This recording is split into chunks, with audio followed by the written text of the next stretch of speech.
Welcome back to Retail Therapy. Happy 2025 to everyone out there. My name's Will. Barrett Dudley. How's it going today? Allow me to be the first to wish everybody a very happy and successful 2025. Thank you. Yeah. Man, I feel like I gotta start by saying how bummed out and devastated I am by what's happening in LA. Yeah.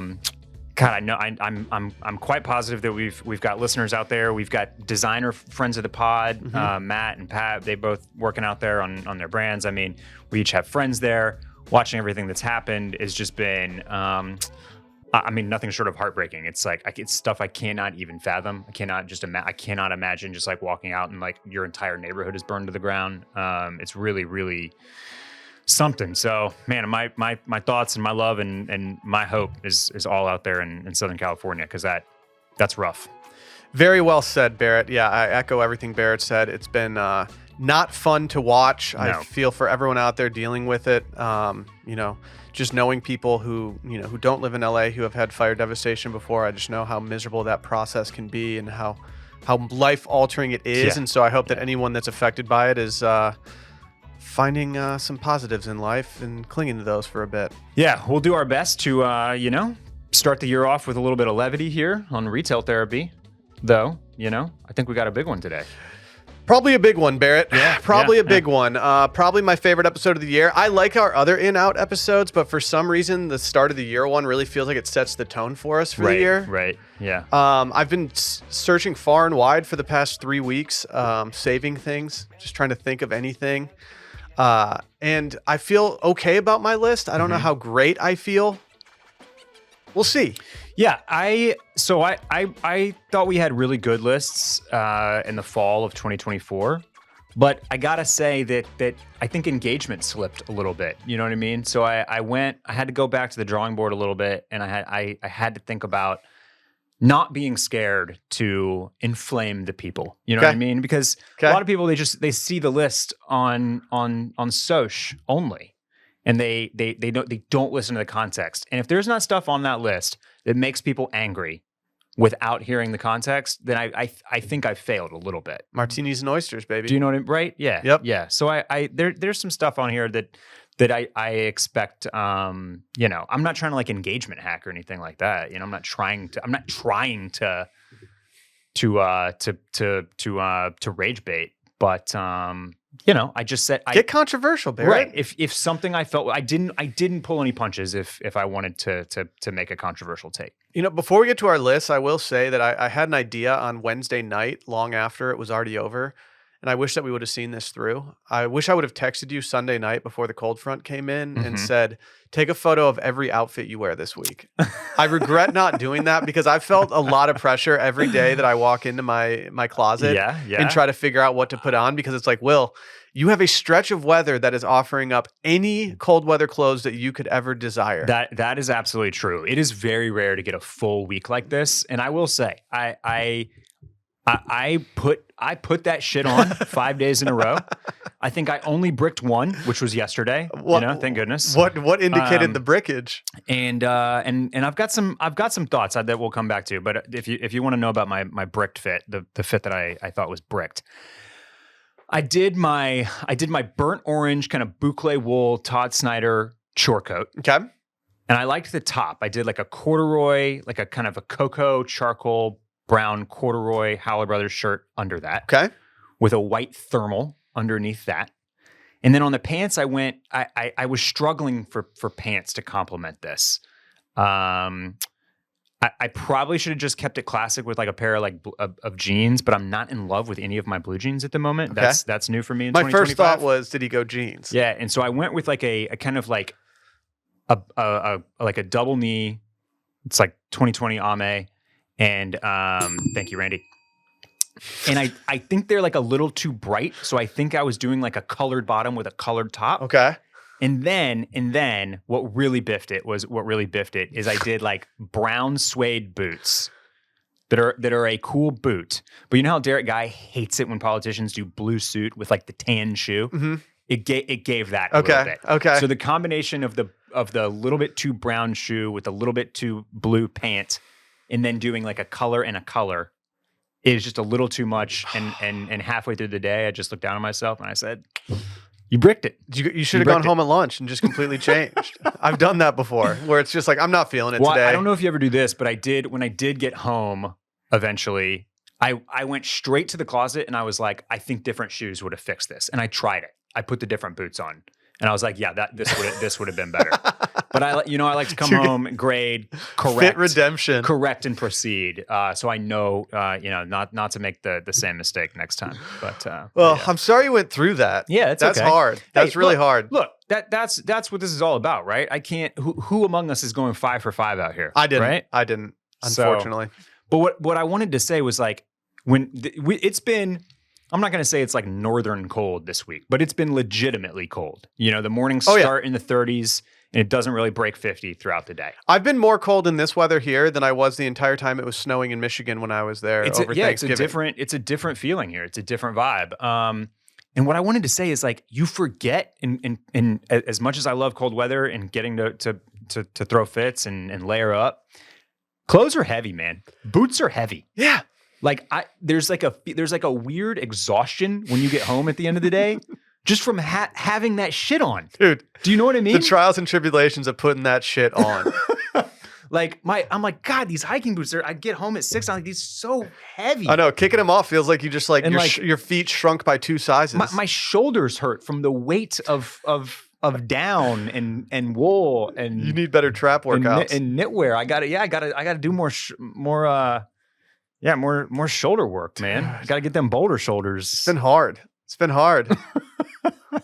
I know. I've been putting on so many layers that I toss on a jacket to leave the house and I can barely zip it up. And I'm like, man, I'm not in season for my layering right now. I just don't have it. But it has been good. I've definitely enjoyed it. I've enjoyed it. Yeah. It's been nice. Yeah. I wish I had a fireplace. To anyone out there who has a fireplace that isn't using it, just know that I would be building you a beautiful fire if I was over right now. Yeah. I would love to do that for you. Okay. Well, what? I invited you over tonight to enjoy my fire. You just completely. All right. I'm sorry, Randy. I will not spend time with my kids, and I will come make a fire for you at your place. Sounds good. Deal? No, I like making my own fires. Well, we got a loaded episode. These things seem to go long whenever we do in and out episodes. So let's just get straight into it. But before we do, let's hear from our friends over at Shopify. You know we love Shopify. It's a new year, 2025, and you're thinking, how am I going to make this year different? How am I going to build something for myself? I'm dying to be my own boss or see if I can turn this business idea I've been kicking around into a reality, but I don't know how to make it happen. Well, I can tell you right now, Shopify is how you're going to make it happen, and let me tell you how. The best time to start your new business is right now. Shopify makes it simple to create your brand, open for business, and get your first sale. Get your store up and running easily with thousands of customizable templates. No coding or design skills required. All you need is to drag and drop. And they've even got powerful social media tools to help you just push that along. And they just make it easy to manage your growing business. They help with details like shipping, taxes, payments from one single dashboard.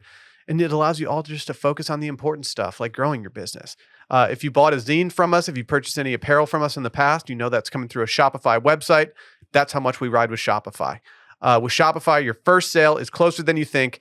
Established in 2025 has a pretty nice ring to it, doesn't it? Sign up for your $1 per month trial period at shopify.com/scaries, all lowercase. Go to shopify.com/scaries to start selling with Shopify today. Again, shopify.com/scaries. Oh, Barrett, this is the hardest part of these episodes, figuring out where to begin. Okay, well, if you're watching us on YouTube, which, I mean, quite frankly, you should be, I'm pulling these up now. You can take a look, zoom in if you wish, but Will is over here with the white background, and I'm over here on the right in night mode.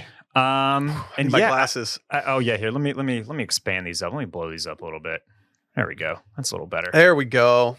I kind of forgot some of the things I put on, so if I rescind some mid episode, I'm not going to feel bad about it. Well, look. We each have our very first in deals with restaurants and food. So it does, and I think they're more relevant than what the person listening might realize. So why don't we just start there? And I'll tell you what, you start because I almost put what you wrote on my list. Okay, I put eating in the bar. I think we've all been to restaurants, mainly steakhouses and things like that, where they have a sidebar with a different menu. Might be a little more casual. Might be able to slide in there without a reservation. I just think Like with the reservation apps being so difficult to navigate and having to hop on in so many cities so early to get reservations, I just think people are going to start showing up at the bar section of the nice restaurants they want to go to and just making bars the crowded part of the restaurant. Yeah, the bar is the move. Especially, I love this on like a date night. Yeah, like I realize it's nice to be at a table with the room and the full service, waiters coming around. But frankly, I love sitting at the bar. I absolutely love it.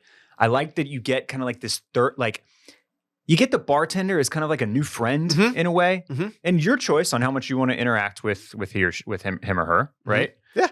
But it's you know, I like the vibe. It feels a little more electric. It's now it's not quite as intimate, but it's fun, man. It's fun to eat at the bar or in the bar if the restaurant kind of has that little side section. We went out to dinner for my birthday, January 2nd. Thank you to everyone who reached out. Shout out to my Capricorns out there. But we went out for dinner for my birthday and we were supposed to sit in the bar and they were like, we actually have a spot in the dining room if you want it. And we were like, no. Yeah. Kind of want to be in the bar. It's a different move. Yeah. I just kind of want to be in the bar right now. Yeah. I just want to feel like I'm eating at a different restaurant than I normally do. Takes the pressure down a little bit. Oh, yeah. You know? It's slightly more casual. Takes the bill down a little bit. Less pretense. It's just easy. And I totally agree with you. I was listening to some people talk about how basically if Taylor Swift eats at a restaurant in New York now, just take it off your list for the next 3 years. You're not going. I know you've slipped into some via Carrata and among others. But like this new one that she's eating at Corner Store, it's like, yeah, this was like people's favorite, like little kind of like local neighborhood spot. Don't bother now. If I'm a restaurant, I'm like, how do we get Taylor in here? It's great for the what restaurant. What do we do to get Taylor in here? Not good for the rest of us plebes. Yeah. So what I've got here first is steakhouses. And I feel like, you know, this is partially like a bit of a local slant because everybody in our kind of extended circle, there's one spot that everybody goes to for birthdays, for celebrations, for New Year's, for Christmas, whatever it might be. There's one spot. It's the spot. It's Jeffrey's. Yeah. And that's where I did the birthday. And I think that, you know, there's something about the old school luxe vibe of a steakhouse that I think people are maybe kind of returning to a little bit.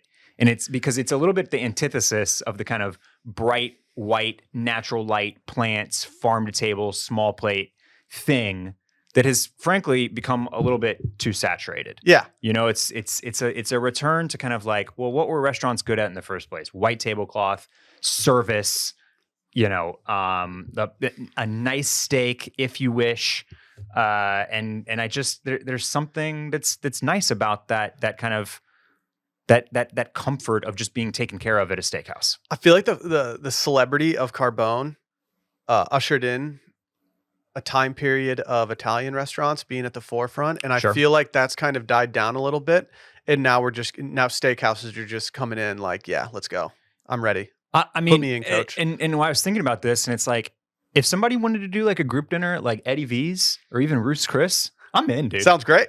It sounds great. You know who makes a great cocktail, pre-dinner cocktail? Those steakhouses. Oh yeah, for sure, for sure. You're gonna leave happy.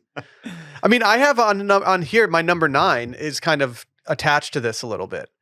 Hillstone restaurants. Yeah. Okay. Now tell me about this, because is this Houston's? It is Houston's. Yeah. And they have a ton of other restaurants that are all somewhat similar. Bartlett's in Austin, right? Yes, they have. Yeah. I don't know if Bartlett's in Austin is owned by them or if it's somehow like with someone who was a part of them or. Yeah.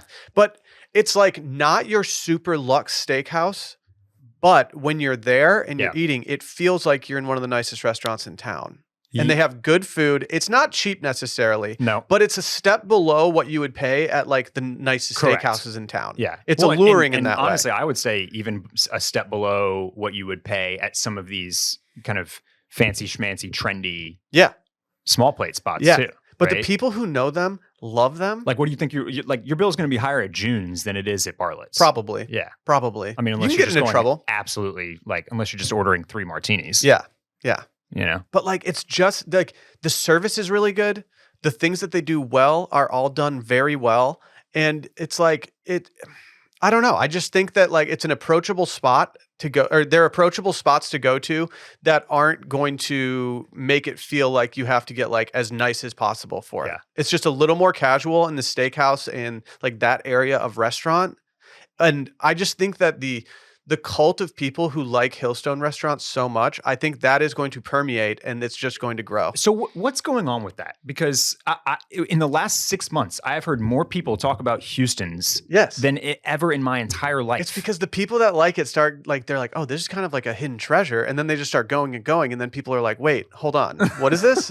Like, you're going to these nice dinners? It's funny because I grew up with it was Houston's in Houston. And then it became like J. Alexander's or something like that. But it's apparently still Houston's out in California and in some other parts of the country or something. Yeah. So, and like you were kind of questioning what Bartlett's kind of connection to that restaurant group is. So I don't actually know, but yeah, this fits in. It's very, look, it's 90s. It feels very mid to late 90s. It does. And so it's almost like the return to 90s fashion and some of that nostalgia that I think kind of like the aging millennial base is feeling like that shift kind of makes sense. You can take your parents there, yes, and they will love it. But you can also have like a girls' night there, and everyone's going to be pumped on it because I think it kind of takes you back to that feeling that you had back then. Yeah. You want to keep it on food? We could. All right. Here's another one on my in. Half chicken mains. Okay. This is something that I have slowly started to realize over the last 6 months or so. But you'll be perusing a restaurant menu, and it might be at a trendy small plate spot. It might be at a steakhouse. It might be at Bartlett's or something similar. Really, any restaurant. And you're gonna look at the entrees, and you're gonna see the chicken on there, and you're gonna spend half a second and automatically reject the chicken. Mm-hmm. This is what you do, and this is because people cook chicken too much at home. Yeah, you're grilling chicken on the grill. You're doing chicken meatballs. You're doing it's just that's what people cook at home is chicken. Can you tell we're in our upper 30s? We're talking chicken meatballs. Like that is such a thing that's started to be made at our place more and more. But let me tell you what, the half chicken at restaurants is nothing that you will cook at home, and it slaps. And I think it is the low key, sometimes stealth best thing on the menu. Barrett, I totally agree with you here. I have ordered chicken at some nice restaurants in the last year or so, and every time I do it, I'm like, this is such good chicken. It's incredible. And don't I feel the chicken burnout too. Don't get me wrong. But then you go to these places that are leaving the skin on, and they're baking and they're brining and they're doing all this shit that you do not have time for at home. It's some of the best stuff I've ordered over the last 6 months. Well, they're also not just using chicken breasts that are bought in mass from from Central Market. Exactly. But I totally agree with you. And I feel like it's almost more satisfying because your expectations are low, and when it tastes amazing, you're just you don't want to order the chicken. Yeah. You just don't. But when you do, it tastes so good. Yeah. I really like that one. Really like it. I had a couple food things on here. Okay. French omelets. They're everywhere on my feed right now. Okay. Everywhere. Have you ever made a French omelet? I've attempted it. I consider myself a bit of a chef, and I won't lie to you. I struggle making a good omelet. Sally can do it pretty well. Yeah. She's the one who taught me how to do it. I can't do it every time. If I start doing it, it usually turns into scrambled eggs. Mm-hmm, mm-hmm. But I think from Asian cuisines, putting it over rice, I've seen that a lot. Okay. I think brunch and just having it with a side salad, I could see that popping up. I don't know. This is just a shot in the dark. Okay. I just think we might be seeing more French omelets on menus as we trudge into 2025. Yeah. And I think I might start trying to hone in how I make them because they are really, really good. They're great. They're great. RIP to a little coffee shop down the street from where we're recording right now, Pigott. They had an awesome omelet. I fucking loved that thing. Gone too soon. What else you got food? I have two more food ins. Tiramisu. I think it's gonna be the dessert of 2025. You don't have to tell me twice. It's probably my number one dessert. It's just happening. It's all happening.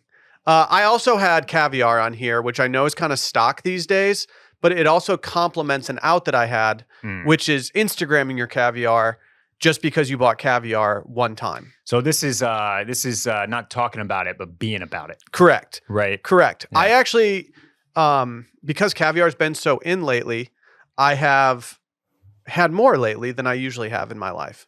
I'm not really that into it. I have realized that paired with the right things, it can taste absolutely amazing. Okay. And I'm just really tired of seeing people dipping their chicken McNuggets into it. Putting like Hailey Bieber put it all over her In-N-Out burger. And I'm just like, guys, this is just kind of like it's like setting money on fire right now. Yeah. It might taste good eating the In-N-Out burger with caviar like slathered all over it, but you're not doing it because it tastes good. You're right. You want the photo opportunity, and you're not being about that life. Yeah. I don't know if have you tried to buy caviar lately? I've not. Whenever I'm standing at the deli counter ordering some cheese or whatever, I look down, I see it there in the case. It's at an unapproachable price point. Unapproachable. Yeah. It's crazy. Like, I want to be that guy that's just like, oh yeah, and throw a tin of the scuttlefish row in there as well. But it's like, that shit starts at like $112 for yes, it does. 2 ounces or whatever it is. Yes, it does. I wanted some caviar for a Sunday Scaries photo shoot that we did. Mm-hmm. And it was because I had a completely new fridge.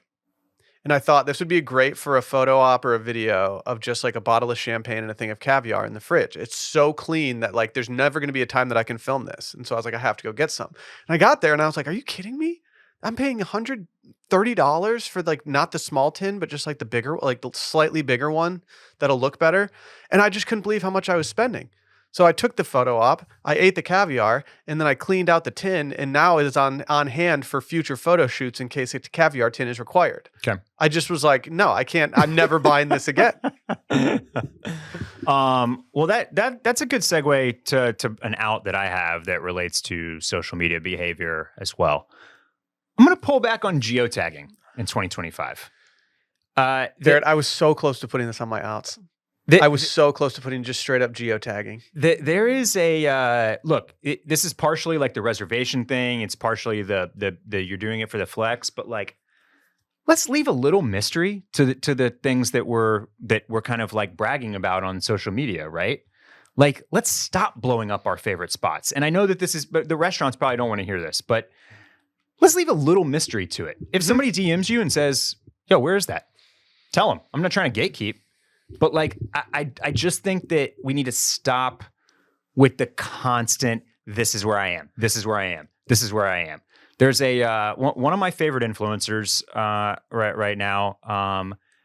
She is absolutely stunting all over Las Ventanas, El Pariso, with not a single mention of where she is. That's no a flex. geotag, no mention. But those who know. Correct. But those who know. And and some of that I think we kind of need to bring back because like places are just, with the food influencers, all those folks, they got this covered. They are already blowing up the spots. We don't necessarily need to add to that. And I just feel like it's I don't know. I just feel like the cool move in 2025 is just going to be to like post your shit, but don't necessarily broadcast exactly where it is and what your little favorite secret hidden gems are. Well, Gian said it when we were interviewing him that if he's posting about it, he's not there anymore. Mm-hmm. I've loved that mentality. I recently watched a reel that was explaining how Gen Z posts on Instagram stories versus millennials versus everybody else. And they absolutely exposed me and all of us, really. Yeah. The way that they said millennials post is that we put up a photo, Mm-hmm. we tag the person or place where we are, Yeah. we make it a little smaller, and then we center it on the screen. Oh, right, and then right, put right. it Yeah, somewhere, yeah, either yes. at the top, at the Yeah, bottom, yeah, wherever. And I was just like, Yeah, oh these are man, good. that's that big of a tell. Like, okay. And ever since then, I'm like, okay, I don't even want to include any tags here because I don't want to just be exactly what this reel is telling me. And so it's just naturally stopped me to stop geotagging anything. I've seen related reels that are all about how like millennial branding, in like the late 2010s was all about like this minimalism, this beautiful aesthetic, like all this, just think of a brand when you hear me say that stuff and I'm talking about it, right? And that filters into like our habits online on social media as well, right? It's like we want things to be very aesthetic and neat and maybe symmetrical or like purposely asymmetrical, but it's all very balanced. It's all clean and looks nice. in like the new way, and like what apparently like Gen Zs are both doing themselves, but also like the kind of branding that's pushed at them is a lot more chaotic. Oh, It's a lot more just all over the place. Like that shit doesn't matter. Just and I think it feels more authentic maybe. Yeah. Or a little bit just like it's cool because you don't care as much. Part of me is like, do I want everything to be neat and tidy on my feed? Because if I'm looking at something as much as I look at my phone, I just want to feel like it's neat and tidy there. And then if I have a chair in my bedroom that's covered in clothes, I can just ignore that for the neat and tidy phone. Yeah. I was thinking of outdoor voices while you were talking. Yes. Yeah. That's so if you're a listener out there, that's a big one. I stand with you. Where should we go? I don't think I have any other food. Yeah, I think that wraps up food for me. Where are you? Let's do one of your ins. Okay. Start us off on a new path. All right. Neighbor friends. Wouldn't know anything about it. I'm starving for some, man. I don't really have any either at the moment, Will. We've got one neighbor who we're very friendly with, but we're not like on like a hangout basis yet. But here's what I was thinking about when I said this. Couple things.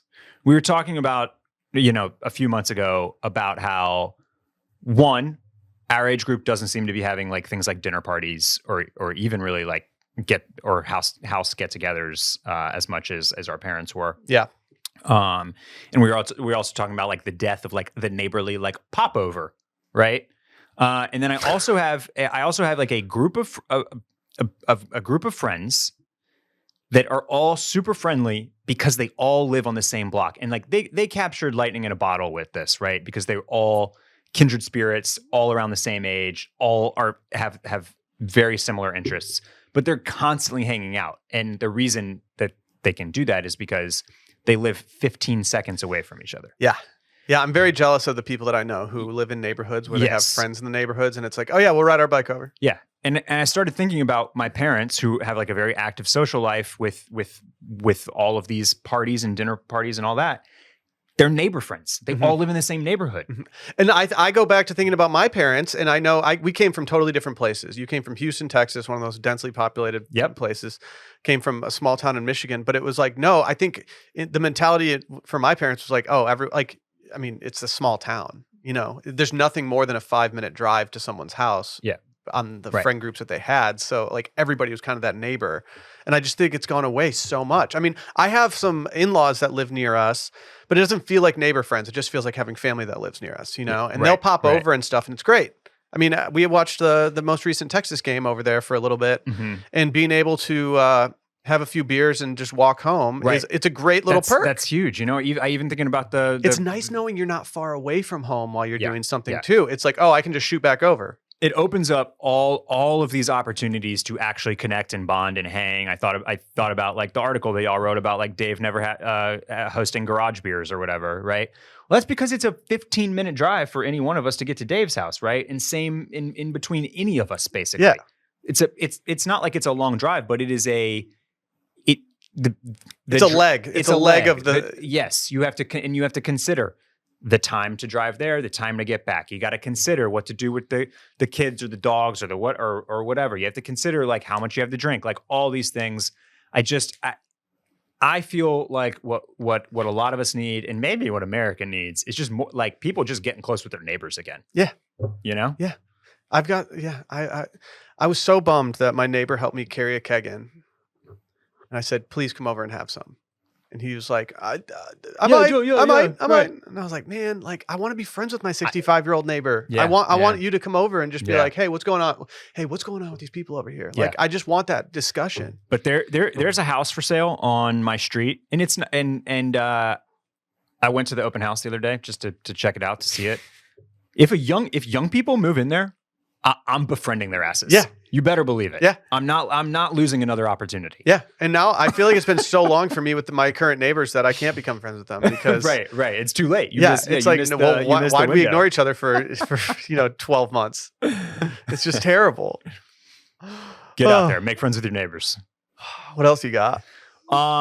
Let's do some clothing stuff. Okay. This is not an original idea. I've actually seen this on a couple of different in and out lists, and I just yanked it. I stole it because I fully believe in it. Repeating outfits.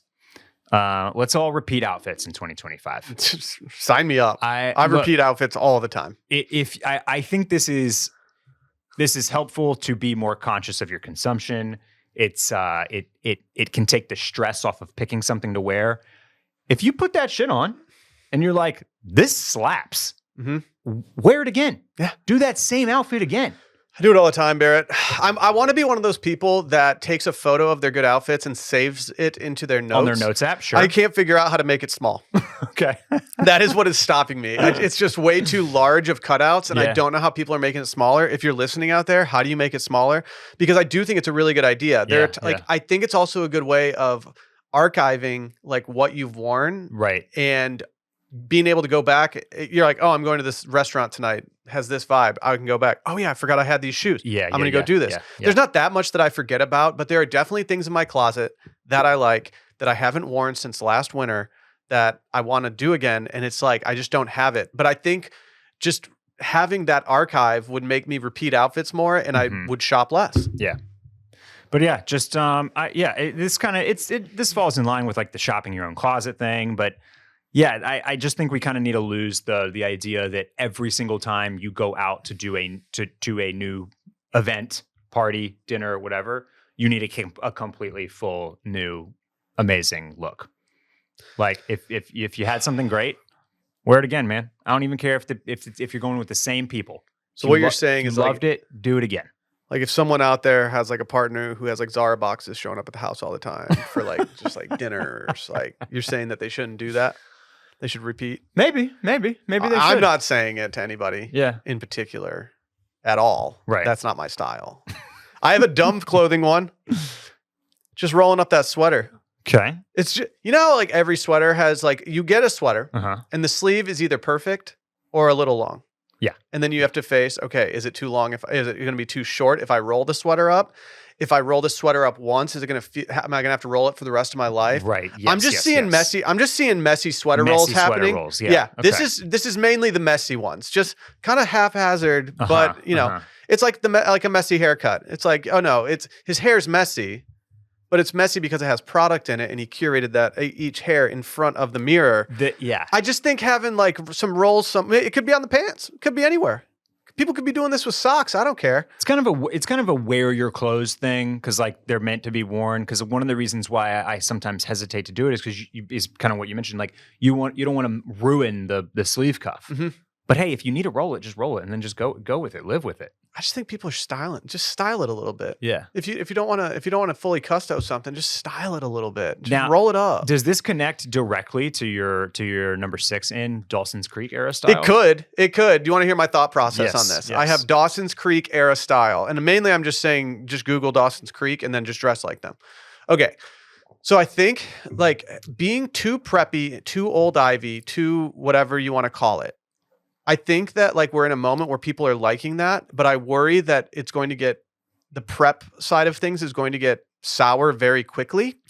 And so then I was like, okay, well, what's kind of in with that? Like the preppy look that's a little more casual. And my brain just kept on going towards like Dawson's Creek for some reason. I feel like the prep stuff was so popular in the 90s, and then it kind of just got all toned down a little bit when Dawson's Creek came into it. And like you see what they're wearing, and it's just kind of like very casual chinos, maybe a little oversized. The button-down shirts, the plain t-shirts with no logo. It's like just kind of like almost like normcore, but not normcore. Like I'm talking in circles. It's a very casual staple wardrobe that is easy to pull off, honestly, in my opinion. You don't have to like have anything that's like fits you perfectly. You don't have to have anything that's super designer, but just kind of shabby chic. Yeah. Shabby chic.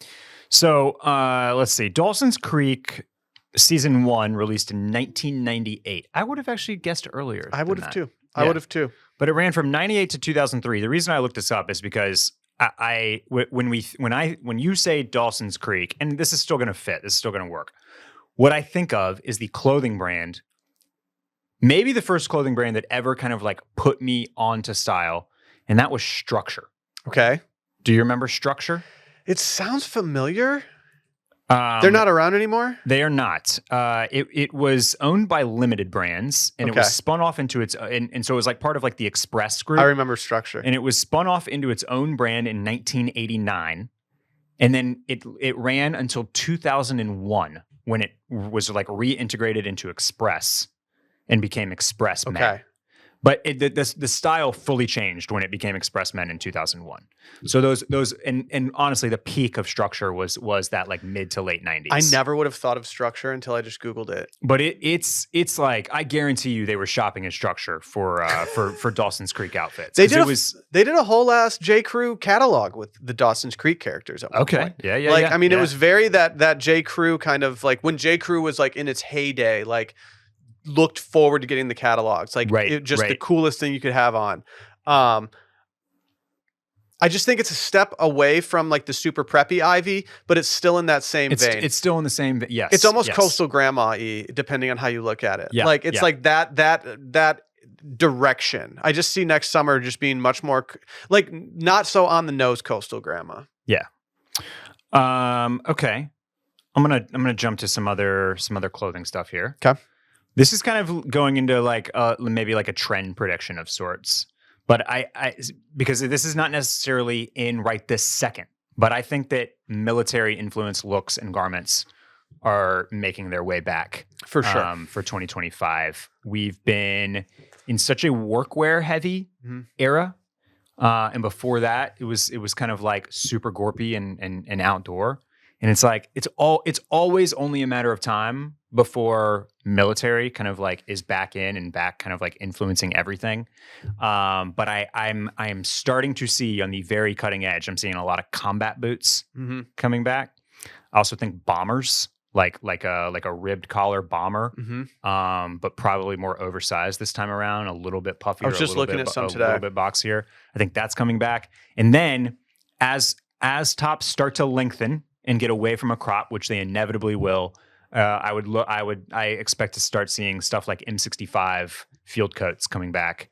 And it's just what I'm looking out for. I expect that we'll start to turn that direction in 2025 as maybe some of the workwear stuff kind of begins to fade out. I was looking at some stuff earlier that was in the same vein, and like one of the details that I noticed that wasn't like you wouldn't look at the piece and think it was military. But now that I'm thinking back on it, I just noticed the pockets. It was like the pockets were sewn onto the outside of the garment and they weren't just like these natural pockets. And it was like, it just felt more militaristic to me than just having normal pockets on this jacket. Like it was clearly a choice. Like let's sew these on and make them much more pronounced than normal. And it just looks so much more military than if they were just having flush. Some of those, like big patch pockets. Exactly. Yeah, I know what you're talking about. Yep. I mean, I wear too much military green as it is, but we're out here stealing valor in 2025. I think so. That's in. I had corduroy. Yeah. I don't know. I think corduroy is not just a fabric. I think it might kind of be a mood. Like, I think I might just, like, I think there's days when I'm just in a corduroy mood. Yeah. It's kind of cold outside. I just kind of want to be I want to be cozy, but also not just wearing sweatpants. Let's toss on some corduroy. Today was a corduroy day. Would you go double cord? Would you go cord top, cord bottom? I'm not afraid of it. Yeah. I almost put Canadian tuxedo on my list, and I think going cord on cord might actually fit me a lot more in life. Yeah. I don't have any corduroy pants right now. Accordion tuxedo. An accordion tuxedo. But I don't have any corduroy pants right now, and I kind of want some. I feel like it's paralysis by analysis. Like, do I want the heavier cord? Do I want the fine cord? There's been some fine cord shirts that I definitely want, but I just don't have it in the budget to just be buying shirts that I'm not sure I'm going to wear a lot of. Yeah. I mean, this was a purchase I got just randomly because I saw it, and I was like, oh, man, it's a cold day outside. I'm in northern Michigan. I'm going to buy this and wear this for the rest of the day and feel great about it. I was also hungover for it. But I just, like... barn jackets are so present right now, barn coats. Yeah. And I've found that, there's only so many materials you can use for the details on that. And then a lot of them are going to be either leather or corduroy. And I find myself going much more in the corduroy area. I'm just in on it for the rest of the winter. Okay. And then I'm going to reserve any other judgments after that for the next season. Get your texture on, big dog. Mm-hmm. I'll go to an out. Fleece jackets. Now, keep your pants on here. And Keep your cords on. Don't go crazy. And apologies to any of my my howler brethren that are listening. We obviously do big business in fleece jackets, but as a fashion item, Okay. I think the fleece jacket is all but gone. I've never liked the fit of fleece jackets in the capital F fashion world. Yeah.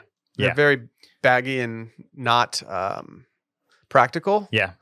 And when I wear fleece, I almost want it to be practical. Yeah. I think this almost the last gasp and maybe even like the tolling of the bell was this $900 rear Ryer half zip fleece. It almost felt like the last ditch, like, okay, what's the one thing that we haven't done with fleece yet? And it was like, make $1,000 one that is super duper basic. But here was the switch up. It's wool. It's not like traditional poly fleece. Yeah. And I think that's almost that's even more of a signal that we are moving away from like just the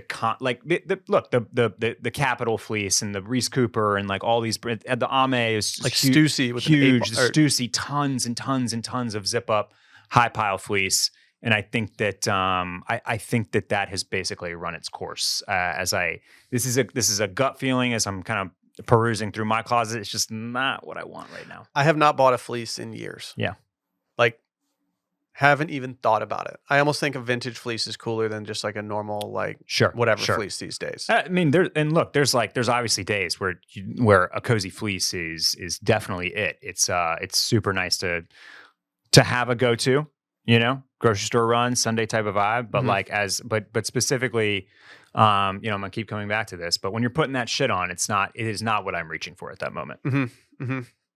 I have drawstrings on my out list. Okay. Imagine wearing a drawstring.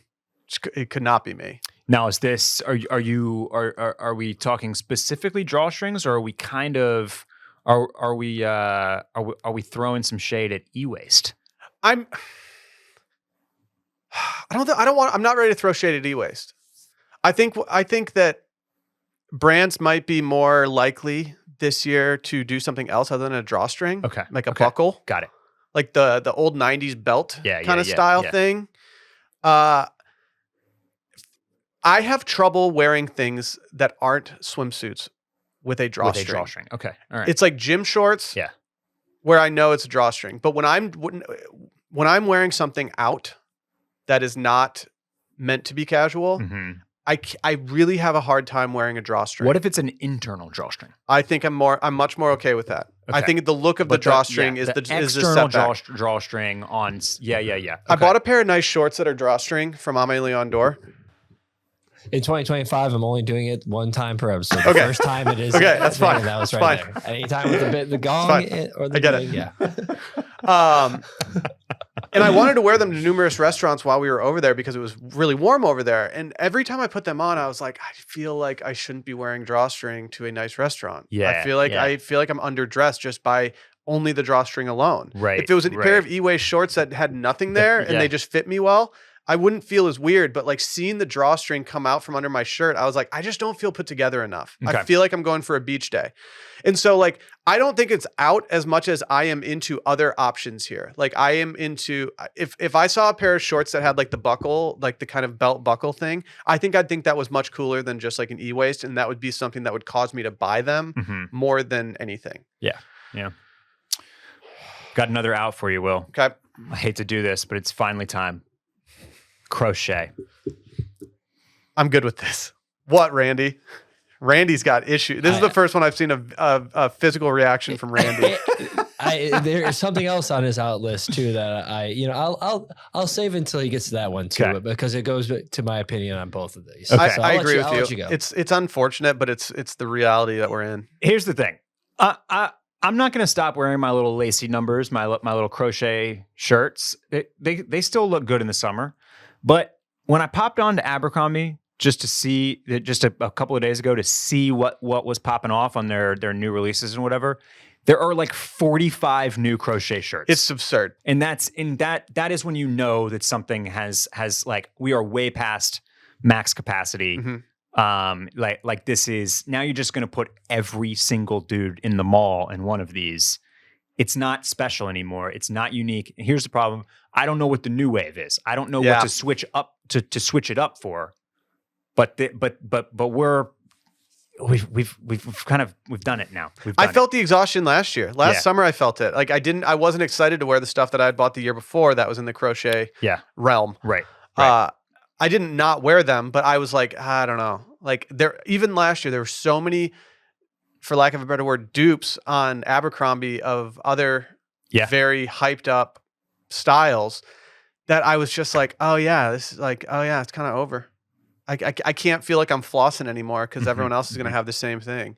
You walk into a restaurant, and some guy's wearing like the other version of your shirt. And you're just like, they don't know that mine is from wherever it is.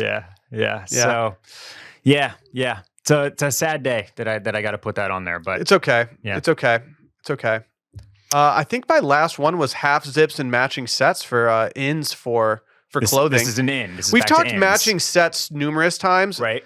I think that's always gone with like a crew neck sweatshirt for a lot of people. I'm seeing a lot more quarter zips out there, a lot more of the half zip, kind of tennis looking vibe. 100% cotton, just zip. Doesn't need a brand on it. I'm still thinking about the polo version that Matt did over at With a Beginner's Mind. I love that, and that matches the sweatpants as well. And I like that look too. I almost bought it mid-episode. I almost just pulled trig, and I got distracted, and I didn't, and now I'm worried it's sold out. I'm pretty sure it is. Yeah, I think it is. Yeah. I like. I'm not saying go out and buy your nearest Vineyard Vines Shep shirt by any means or anything, but like we talked to hotel logos for ins in fall. You know, if a hotel is selling something like that, like that's going to be a nice little pickup for you. Yeah. It's a good loungy thing while also feeling like, I don't know, not dressed up, but it's just better than a crew neck sweatshirt. It's a little more dressed up than a crew neck sweatshirt. Let's see. Do I have any further clothing thoughts here? Yes, I do. I'm calling out the women on this one. Here's a look that needs to die in 2025. The lingerie style tops with the very casual light wash jeans. Please stop. Do you know what I'm talking about? Yes. Yes. The baggy light wash jeans. Randy still goes out, so he knows what this. And like the lacier, like yes, these tops became very popular that are like corsets or bustiers, or they look very, very, very similar to lingerie. Quite frankly, I mean that's what they're doing. That's what they're supposed to do, and then they get paired with these really, really casual like light wash jeans, typically of the baggy variety. And it's just not going together. Like it's not working. Yeah, I've never really been into what I haven't been into that I see in this look a lot is like the jeans trying to appear slightly too big on you. Yeah. Like I feel like it's just a vanity play at this point. Like, look how skinny I am. And it's very tough to do if you are not an influencer. And it's like, yeah, it's good for you. Hey, like you're putting in your work or you're getting your injectables. You're doing whatever you need to do to get to that point where you can have the flared out top of the jeans. But I feel like they're trying so hard to do it that it loses the coolness factor to me. Yeah. I just think it's a look that you're going to see a million times while you're out. Right. And that's why it's going to be out. Yeah. Like it's just exhaustion, pure exhaustion. Yeah. I don't like the dissonance of this particular look. A lot of times it's paired with like crunched up Air Force Ones or like some other, or even Sambas. And it's just too, I promise you, it's one of these looks that will not age well because it just doesn't flow very well. Yeah. I like either the top or the bottom in a vacuum, but paired differently. I don't like it's these two things together that I saw a ton of in 2024. Yeah, and I'm out on. I know exactly what you're talking about. See, this is the thing that you were saying before without the context that you were going to get people. I looked at your out list and that was my reaction when you said crochet and the lingerie style. I'm like, Does Barrett not want us to be slutty anymore? Like what's going on? Brad Summer's over and we can't be slutty this year? Brad Summer had its moment, Randy, and that's it. Brad Summer's over, Randy. Time to bust the turtlenecks back out. I've had to tell Randy every week, Brad Summer is over. Stop trying to be Brad. But honestly, like if dress the tops up a little more. You know what I mean? Yeah. Go. I think my bigger issue is with the jeans. Go with like a leather pant or like a a more formal black jean or something like that. Right? It's just Yeah, that's all. I get it. You don't like the juxtaposition. I don't like it's the juxto for me. Yeah. Before we get to the rest of our list, I think this is a good place to break real quick since we just got done with the clothing side of things. But Barrett, when's the last time you needed to go to a doctor and pushed it off? Oh man, too many times to count. Mine's pretty much every day. Pretty much every day. Whether you're too busy, can't find your insurance card, been there. You'd rather just try a Pilates class and make yourself feel better. I don't know what it may be, but I think we've all been there. Booking a doctor's appointment can just feel so daunting, but thanks to Zocdoc, there's no reason to delay. They make it so easy to find a doctor and book a doctor who's right for you. Zocdoc is a free app and website where you can search and compare high-quality in-network doctors and click to instantly book an appointment. We're talking about booking in-network appointments with more than 100,000 doctors across every specialty, from mental health to dental health, primary care to urgent care, and more. You can filter for doctors who take your insurance, are located nearby, are a good fit for any medical need that you may have. They just have so many options, hundreds of verified patient reviews. You can find the type of care and support that you're looking for, from good bedside manner to fast wait times to doctors with the best listening skills. Just go use it. Stop putting off your doctor's appointments. Listen to me. Go to ZocDoc.com/scaries to find and instantly book a top-rated doctor today. That's ZocDoc.com/scaries. Again, ZocDoc.com/scaries. Where are we at? Where you want to go? You tell me. Throw one out here. I'll throw one out here. South American travel. Yeah. In.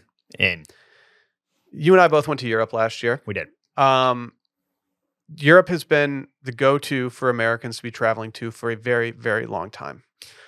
I know a few people in the last few years who have gone to South America, and their reviews of it are simply raving. I think there's so many different places you can go in South America. People go to Bogota for things because it's actually much closer to the United States than you'd ever think it is. I have an in-law who just did her honeymoon down in Argentina. Okay. I have friends that have also gone to Argentina. I have friends that have honeymooned in Patagonia. And anytime I see it, I'm like, that is such a cool option and way to go, compared to just doing what everyone's doing, which is going to the same places in Europe that are now getting inflated in price, getting just too busy, changing. Like, it's just not, I just think that it's kind of cool to go zig while others are, or to zag while others are zigging. 100%. You'll note that that I went in the other direction here, and I put vacations to Europe on my out list. Okay. Yeah. There we go. Yeah. So same line of thinking here. I like that you called out South America specifically. When I was thinking about kind of like the alternatives to vacations to Europe, Patagonia is definitely one that crossed my mind. And also just like the national parks in the US. Yeah. Anytime I see somebody post from one of those, I'm like, I got to get to these national parks, man. By the way, do it now, because who knows how much longer they're actually gonna be. True. They just got so busy during COVID too that it stopped me from wanting to make those trips try to make those trips, because it was just the perfect COVID travel destination, you know? Yep. And so as that kind of maybe cools down, it might be better to do, but I totally agree. But yeah, this is not to say that I wouldn't love another nice vacation to Europe. It's just that it's so saturated at the moment. Well, I mean, and you can feel that when you're over there.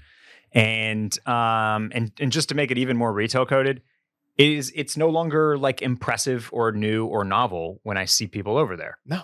And so like other things beyond the South America and the national parks that I'm really liking seeing right now, obviously Africa, massive flex. If you're on a safari, I know you spent no less than $20,000.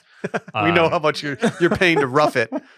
We see through you. But like, oh man, Morocco, Tangiers, like all those places have been on my list for a long time, and like I think they're suddenly like jumping the European destinations just because I want to say that they're less crowded. I don't know. Maybe all travel is just fucked at this point, but yeah, let's find some new places. Is I think the message here. Yeah. I don't have any travel plans right now for 2025. It's kind of dependent on a couple things. I don't think I'll make it to South America in 2025, but rather than plan a trip to some vacation-y spot in Europe, I will definitely be pushing on my side of things to go somewhere different. I still want to go to Mexico City. I just want to travel in this hemisphere, baby. Yes. Yeah. What, Randy? I was not surprised. I was very surprised how close Mexico City is to us in Austin, Texas. It's very easy to get to. It's like a shorter trip than going to Chicago. Yeah, it's very easy. Fly out of San Antonio, direct flight. The more you know. Yeah, that's another spot. I mean, that you just hear rave reviews about is Mexico City. Mm-hmm. Mm-hmm. So let's jump on these places before they also become exactly too popular. We got to go to BA. What do you got? Let's see. I'm gonna go with another inn here. A clean shave. Okay. Yeah. Haven't done that in a minute. I look around. Young guys in their 30s, celebrities, regular people, everybody in between. There is not a clean face in sight. There's not.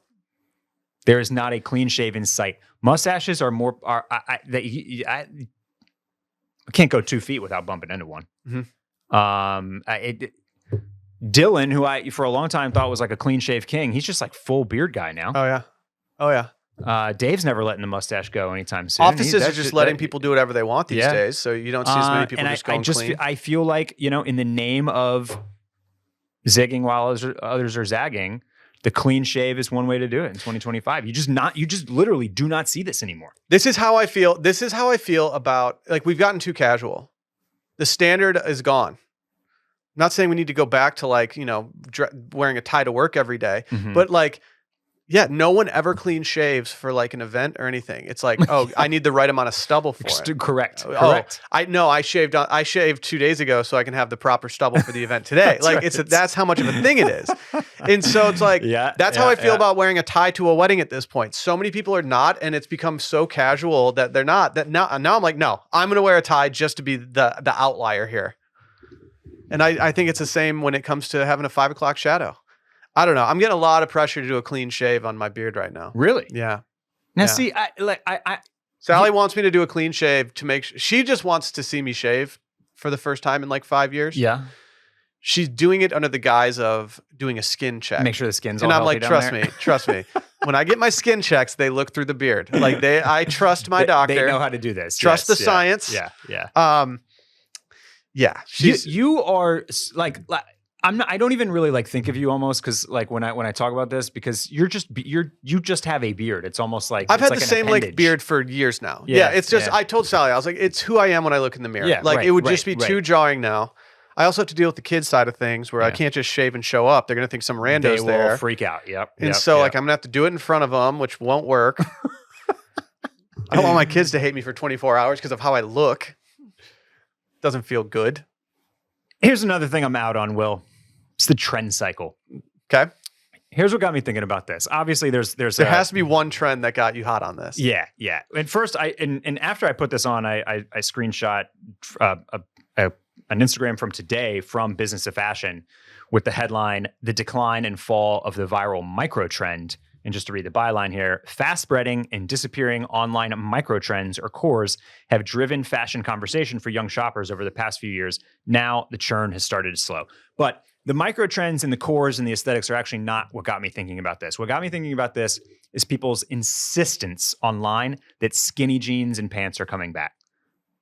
They want it too bad. They want it too bad. They're not. And like I just think about the arc of skinny pants in the first place, which started in like 2007, 8, started to simmer.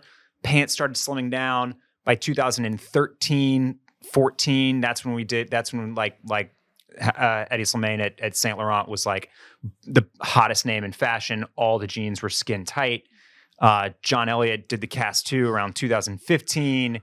And then like by the time that J. Crew finally put out a truly skinny chino, which they called like the 727 or something, that was like 2020, I want to say, or 2019. And that's how you knew it was like done, is because they had waited so long. And by the time they finally put out something that was genuinely slim and tapered like that, people had already started moving on.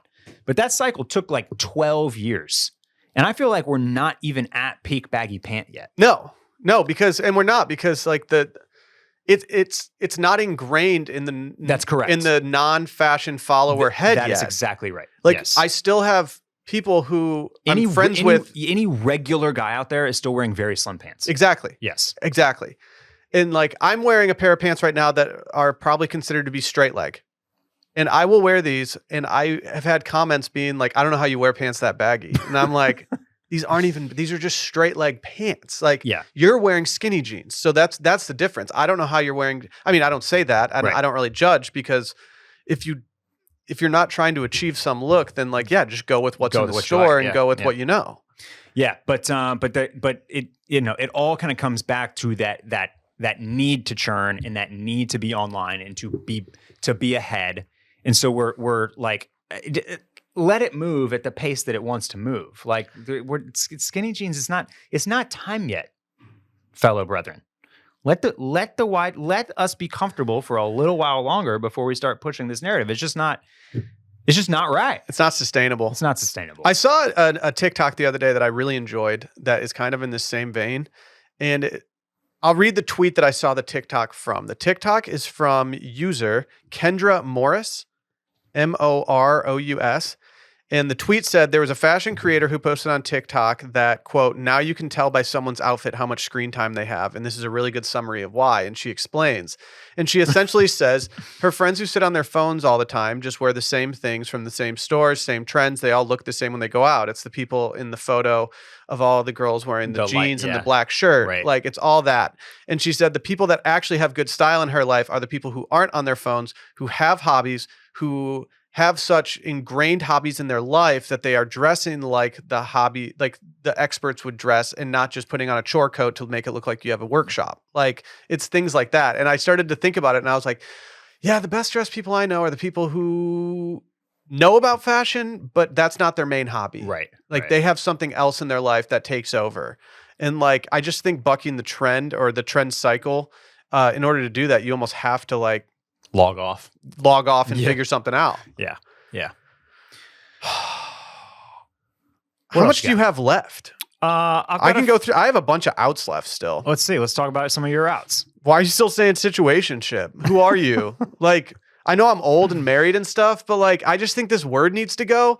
We need to come up with another word. No offense, Randy, but if you came in here talking about your situationship, you don't want to hear about my situations? It would take me less than a morning to tell you to stop saying the word situationship. It just makes you sound immature. I still don't even know if I fully understand a situationship. It's a hookup. Is this a fling? Isn't it just okay? Yeah, I guess I actually don't know. Is it a either. fling? Is it a casual hookup partner? Is it like when things are convenient, you guys are together? Like it never really made sense to like me a friends with Benny's situation? Yeah. Part of the reason I'm tired of this is because I go through Sunday confessions every Monday morning from Sunday Scaries. And there's a lot of the amount of people that say the word situationship. It's so prevalent that I'm like, it's nails on a chalkboard to me. Stop saying the word situationship. Look it up on Urban Dictionary, see what that actually means. And I feel like giving that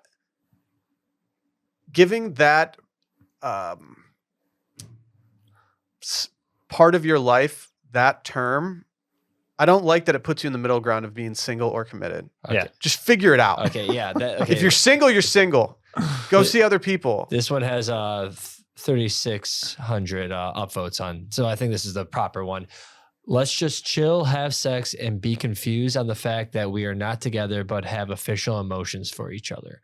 So it's more than a friends with benefits.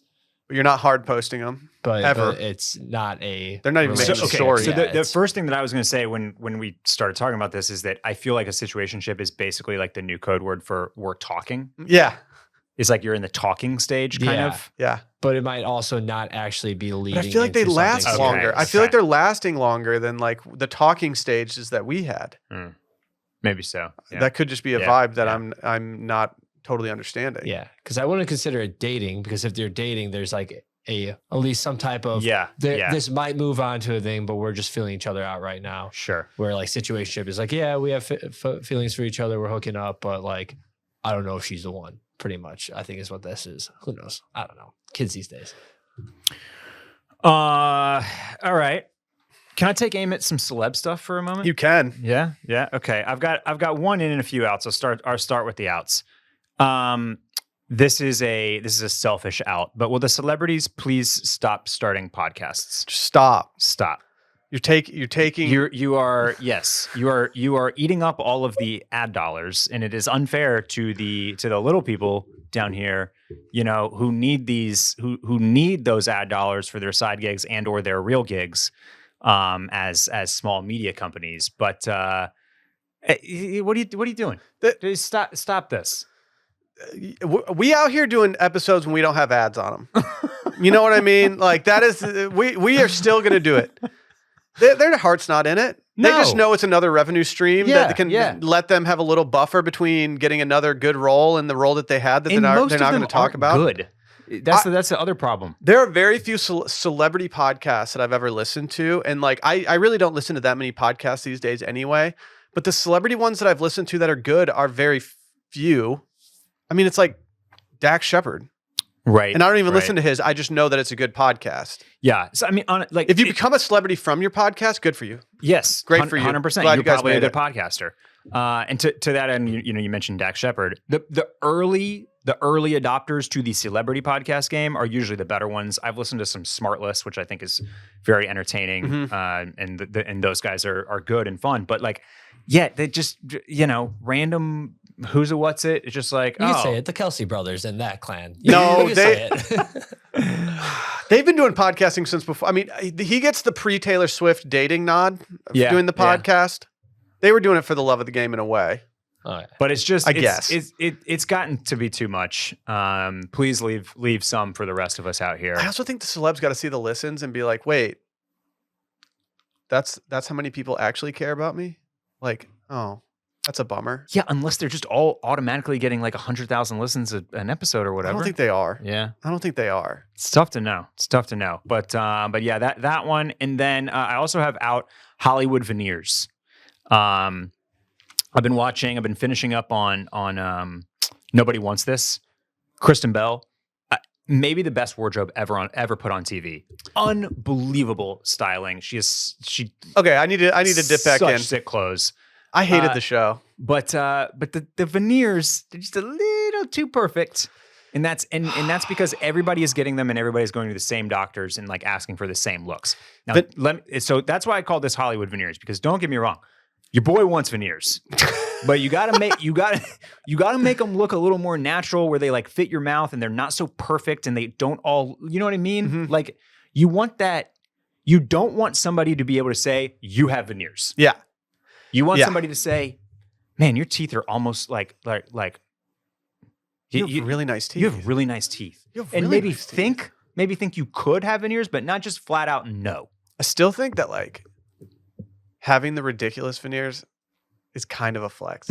Like it's kind of a flex that I respect. Like when people have the ridiculous ones, like the Turkish teeth, exactly, the turkey teeth, the Love Islanders. Yeah, I'm just you know what? Like you are so psyched on these. Whatever. Yeah, I get it. Like if someone has like really aggressively fake veneers, the first thing I want to do is put a toothpick in them. Like I just want to take a toothpick and just like go around in there. The in that I have that relates to this is toned musculature. Now, we've been saying strong is the new sexy or strong's the new skinny or whatever, any of those types of phrases have been out there for a little while. And obviously like getting toned is nothing new. But speaking of long ass TikToks that we watched, I listened to this girl basically give like a 5-minute dissertation on how rich people only want things that only rich people can have. Mm-hmm. And she was starting to talk about how in 2025, like there's like Ozempic and all of those other type of drugs are probably going to start getting more affordable and essentially just become even more and more common. And like she projects that we'll be entering a territory where more people are thin than ever. Yeah. And that because of that, thin will no longer be good enough as essentially as a status symbol, as a signifier that you have time or that you eat well, mm-hmm. or that you take care of your body like that. Mm-hmm. And that the shift will become basically get like more muscle focused, more tone focused, more. But yeah, not getting big, not being ripped, correct. Just being visibly in shape. Yes. And that fits into like Pilates being so hot right now. I mean, I think like Sydney Sweeney is like getting all toned up for the boxing movie that she's doing. Mm-hmm. Kim Kardashian has been adding some muscle. So that's another thing that I feel like is maybe a 2025 in. It's just the continuation of that like strong muscles. That's the new sexy, more so than just being thin. We were having a conversation the other day about personal trainers because some people were talking about just buying some sessions and stuff. And we compared photos of the two personal trainers, and one was just like a in shape, slender person, and the other person was absolutely shredded, like just like a joke how shredded this person was. Yeah. And I was like, I don't want to, like, if I could switch bodies with either of these people right now, I'm not taking the super shredded dude. Right. I'm taking the lean, like very in shape person that looks like they're not like, if they have clothes on, you can't tell that they're an absolute weapon under there. Right. And that's what I would rather have, because it's just like, no, I don't know. It's for me, it's how clothing fits on you. And I think clothing fits better if you're not like super jacked. Totally. All right. What are some of your other outs? Outs, posting a photo of someone else's car. Hey, like, I'm really glad you saw that cool classic car on the street and that aesthetic thing, but like, it's someone else's car. Yeah. Just don't take it's not that cool. Like, it's not that cool. Like, I don't know. You see cool cars all the time. Yeah. And I'm just like, that's kind of a throwaway post for you on your story right now. Just that old Cadillac. Yeah. Unless there's something cool about it, like, oh, this is like one of however many. But like, just because it looks like it's in Cuba, you don't need to post a photo. Like, it's just whatever. It's low hanging fruit content at this point to me. I feel you. I have arena shows on my outs. Okay. I think we're all Eras toured out. Last couple shows I've been to in an arena, I've been like, kind of wish this was a smaller. I would have rather paid a little extra to be in a smaller place right now. Right. The last arena show I went to, I was very underwhelmed just because I was like, man, it's just too big in here. Was this the Goose show? Yeah, I went to Goose and I was like, it's just too big, too many people. Not even too many people. It's not like it was overwhelming with people, but it was just like, I would rather be in a more personal space seeing a show. The shows that I've gone to that have really blown my socks off lately have been in the smaller venues. And when I say smaller, I don't mean tiny. I don't mean like a club. I almost just mean like the capacity that ACL Moody Theater has, as opposed to the basketball arena. Correct. It's just the difference in vibe is so, like I can feel it so much that I would just rather figure out a way to go somewhere smaller. Yeah, it's really hard to get, for the juice to be worth the squeeze on arena shows, because the ticket prices are not cheap. That is not going away. And it's like, man, like, you better really love the music or the artist, or they better put on an incredible show, or it's just not. It's not worth it to fork over like minimum $150 a ticket and then go buy $18 beers to like stupid be 100 feet away from a diminishing returns for sure. I mean, unless like another huge act decides to go on the road that is must see, like, I'm going to try to avoid the big arenas, and the sound quality sucks. Yeah. Like, they're not, the basketball arenas and football stadiums are not meant for good audio. They're just not. And it's just not as good. It's not as good of a show. My last out is Stanley Cups. Speaking of low hanging fruit, but that you're talking the ones that you drink out of, not correct hockey playoff finals. That's right. Okay. That might be confusing. But see, my C is lowercase. That's how you can know.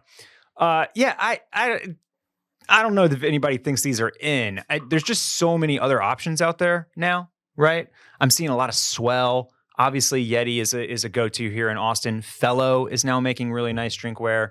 So there's so many other options. I just, it's one of the many things that just like too quickly says something about you to walk in with the big Stanley Cup with the big ass straw. If I see a Stanley Cup now, like, roll my eyes. Yeah, of course, the Stanley Cup. Okay, right, it's just become such a thing. It's got too much connotation. Well, it also just got the millennial cringe to it of like people racing in stores to go get the new ones. The videos of people doing add-ons to their Stanley Cup and like pouring stuff into it, having like a tray that's attached to it. I'm just like, what are you doing? Yeah. Like, don't make your cup your personality. Just don't. I've got free totes with purchase. Well, at the moment, I've been telling Laura that I want to have a garage sale just so that I can do a free tote with purchase at a garage sale, because the number of totes that I have stuffed in a linen closet right now has to be approaching 100. We're not saving the world by having free totes with purchase. I think we're actually making it harder. We're making it worse. I think if you just gave me a paper bag that I recycled, the world would be better off. I would feel much better. But instead, I have this tote that's not going to decompose for the next 40 years. And so I'm like, all of us have a million totes from a million different things, whether it's the New Yorker tote, whether it's an Outdoor Voices tote, oh God, whether I have it's so many OV totes. whatever it is. But like, just if you're a brand and you're offering something for free with a purchase, don't let it be a tote at this point. We have enough. Yeah. They're not cool. It's not cool to have a shitty tote.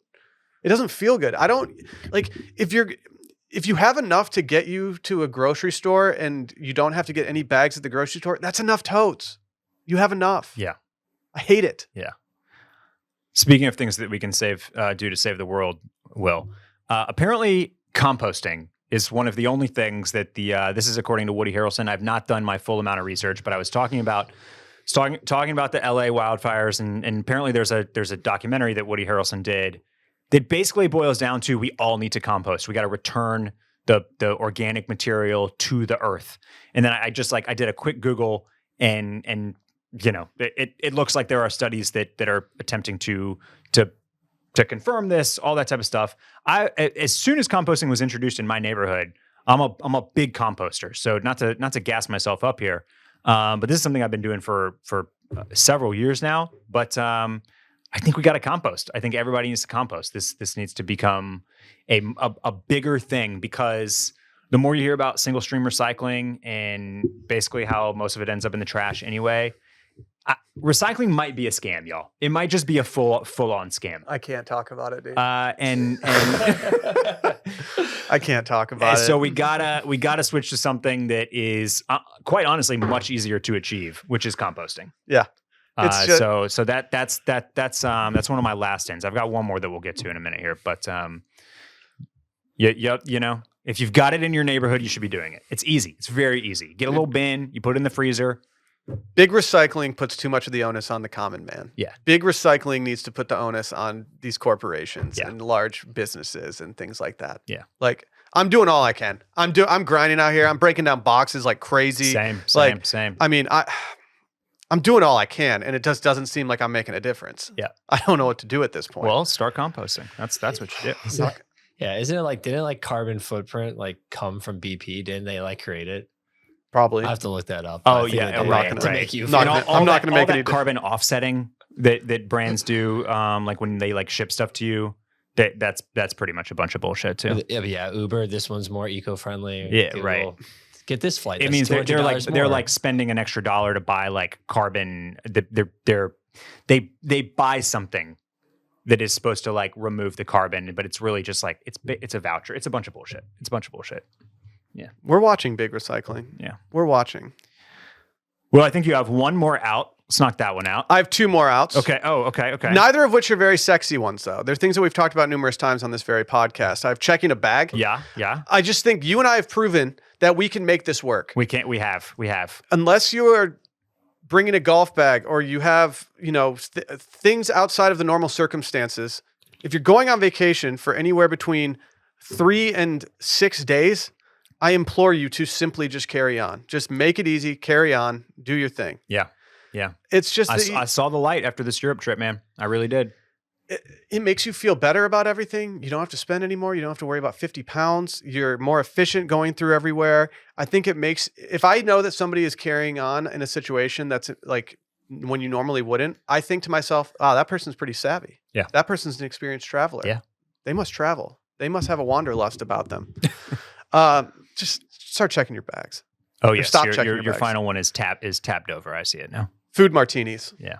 The amount of Caesar salad martinis, the amount of everything, it's just crazy. It's just crazy to me that people are actually trying to make these a thing. And I'm scared that we're going to start seeing more and more fish on toothpicks hanging out of our martinis in 2025. Just stop. Just martinis aren't out, but classics. Just go with the classics. Right. Just don't get anything out of the realm because you're going to look chuggy. Okay. I've got 3 ins left. Do you have ins left? I've got 1 in left. So why don't you give me one and then we'll pop over. Champagne coupes. Flutes are out. Get No these more flutes out of here. Come on. I also think that it's a smart thing to have champagne coupes be in because you can double them as martini glasses in your home. It's true. It's true. A coupe, martini out of a coupe tastes great. The champagne flute. It's pretty much got one purpose, one thing you can do with it. They're more annoying to clean. Yeah. They're more breakable. Oh yeah. They're top heavy. Like the coupe is just, I think it has an old school vibe to it. I think it's a more, I just think it's more normal. I just like it more. So I'm rolling with that. On the other side of, or on another home thing, I guess you could say. Yeah. Candlesticks. Okay. My favorite thing in the world as a kid was when my parents would have a nice, like a dinner with some friends over, and we'd have the candles burning. And I would get to snuff them out. My son, I recently bought some candlesticks for a Sunday Scaries photo shoot, and I started lighting the candles over the holidays. And I quickly found that without even me saying anything, my son also loves blowing candles out. And I've just liked having some candlesticks around. It's been enjoyable to go to the store and get some new candles for them. I also learned that you can't call them candlestick holders. They're the candlesticks and then the candles. Okay. It's redundant to call it a candlestick holder because the candlestick is the holder. You stick the candle. Yeah. I'm actually going to go see Clue live in Bass Concert Hall. So can you bring one? Professor Plum with the candlestick in the ballroom. It makes sense that you killed him with the actual like metal thing and not the candle itself. Yeah. We had some tapered candles and some candlesticks that were passed down to us. They're like really, beautiful, like polished silver. They're and we had them out when we hosted Thanksgiving. Great look. It's a great vibe. Fun to have. Yeah, my cousin who used to work at the retail store that my dad had sent me a message after an episode we did where I said candlestick holders, and she said, "Do not let your dad hear you say that. He's going to be appalled that you said candlestick holder." So I had my tail between my legs a little bit. All right, well, here's my final in. And first, let me present you with some exhibits, okay?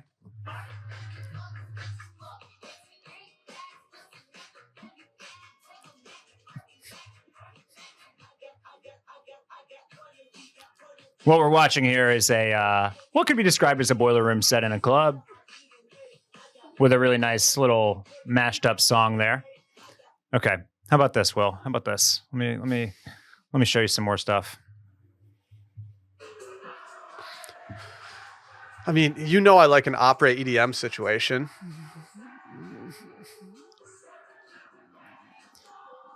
Here we have a crazy après situationship, just absolutely popping off to a Gautier. We had dreams of that for your bachelor party. To a Gautier remix. Here's another one. Are they just all doing this song? You and I had dreams of the après turning into this on your bachelor party. It just simply never happened. Here's another one. I've never operated. I've only skied once, but like this is what would make me want to actually go ski and snowboard. That doesn't make me want to ski. It makes me want to skip skiing. Yeah. I don't have any clips pulled of clubs just absolutely going off at the moment beyond that first boiler room set that I had liked. But on my in list is EDM house. We are so back with this. This I don't know what I don't know if the Zoomers killed EDM house or if the millennials did it to themselves. But like nothing gets me going more than hitting a TikTok where the Gautier house remix is going and the après scene is just like going absolutely nuts with people screaming the song. Sounds great. When I see people just like rolling in a boiler room set, I'm just like, yes, just like inject this into my veins. And even though like I probably never be in any of those cool situations again, the music still goes really, really hard. And I am projecting an all-out comeback of EDM in house for 2025.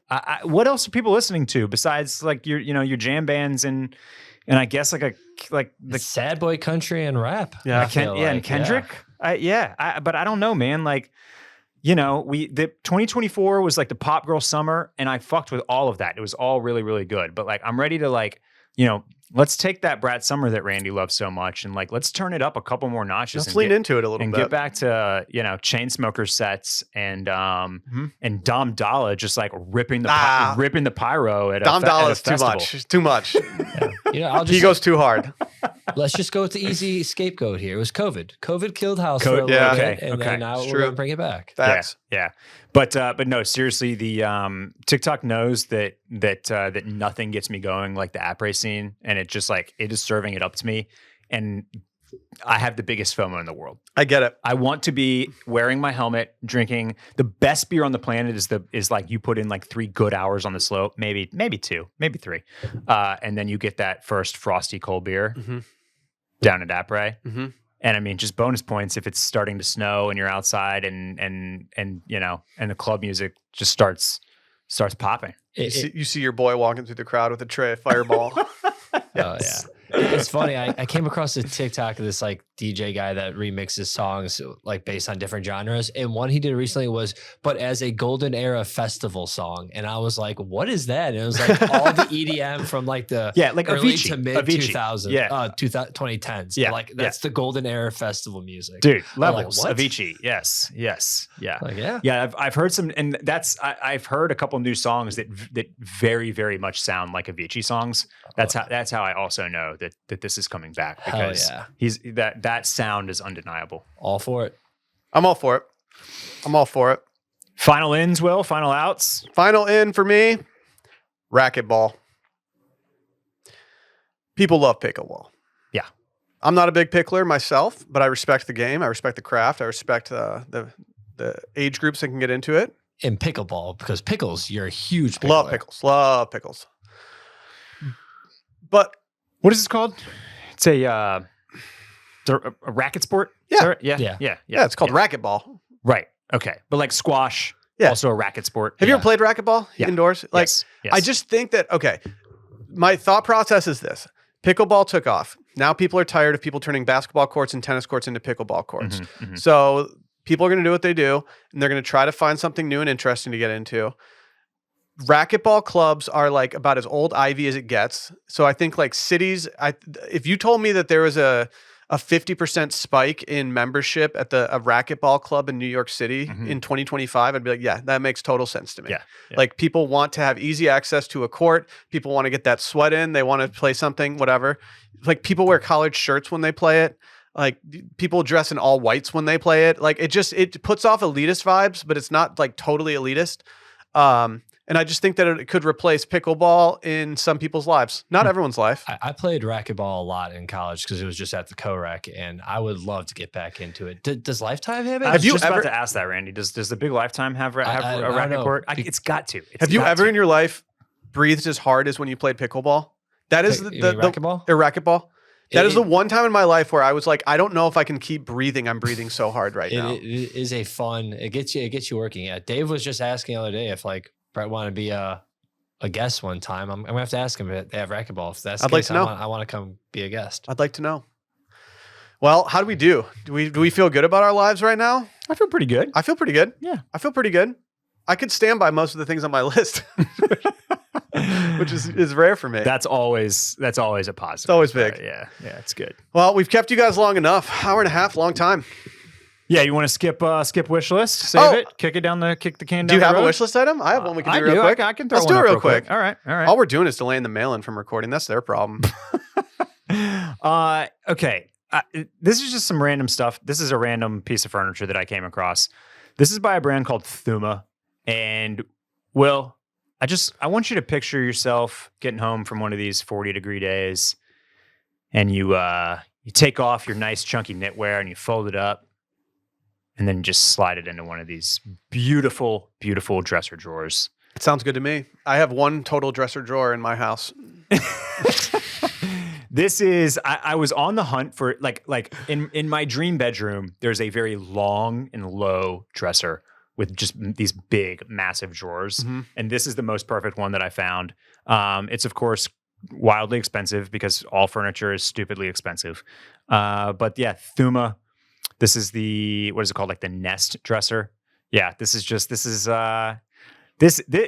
truly just a wish on my wish list because I like that you're starting off with a $1,500 wish list item for the year. This is, I wanted to stay on brand here. But this is not coming home with me anytime soon. I just don't have the space for it, man. But God, would I like it? It's good looking. Yeah. It's good looking. I'm not familiar with Thuma, but I can familiarize myself real quick. What you got? I have a vest. You know I like a vest. I sure do. This is a This Never That Gramici reversible fleece vest. I know you just said fleece jackets are out, and this is giving fleece jacket. I'm aware of that. Okay, let's see. But the reason I like this is not because of the fleece outer. Did you say this is Never That? Yeah. Collab with Gramici? Mm-hmm. Okay. Mm-hmm. I think it just came out today, if I'm being straight up honest.